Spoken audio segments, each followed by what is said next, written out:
আহলান ওয়াসাহলান। আজকে আমরা ভিডিও দেখাবো। আমার হাতে একটা ভিডিও আসছে, সে একজন বাঙালি ভাই ইন্টারভিউ দিতে গেছে, আরবি কথা বলতে পারছে না তখন, তাহলে ওর কথা শুনুন। وعليكم السلام. كيف الحال؟ الحمد لله. ايش نام انت؟ اسم حق انت ايش؟ جديد. انا جديد. وين المدير حق انت؟ বাংলাদেশে আমার একটা বন্ধুর দোকান, মুদির দোকান আছে। معلوم عربي انت؟ না না ما في معلوم عربي؟ না انا جديد. كم؟ জিজ্ঞাসা কেফল হাল, আলহামদুলিল্লাহ বল, ঠিক বলছে। এরপর বলে এশ নেম এন্তা, তারপরে ইসম এশ নেম এন্তা মানে তোমার নাম কি। তখন নেম মানে ইংলিশে বলছে আর কি, এশ নেম এন্তা অথবা এশ ইসম এন্তা। তখন ও আরবি বলতে পারছে না। হকান্তা মানে হকান্তা তোমার নাম কি, এটা বলছে।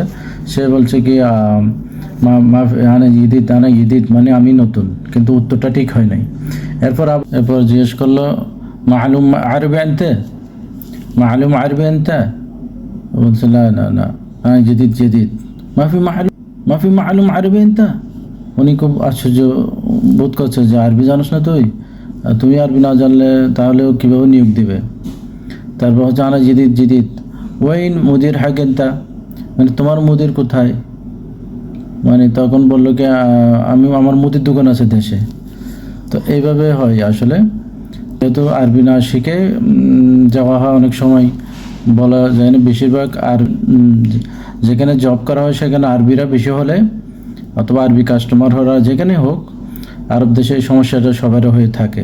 তো এই জন্য বসে থাকবেন না, আরবি শিখুন। যেখানে সুবিধা হয় আপনি আরবি শিখুন, কোনো অসুবিধা নাই। কিন্তু আরবি না শিখে আপনি শুধু বসে থাকেন না, সময় নষ্ট করবেন না।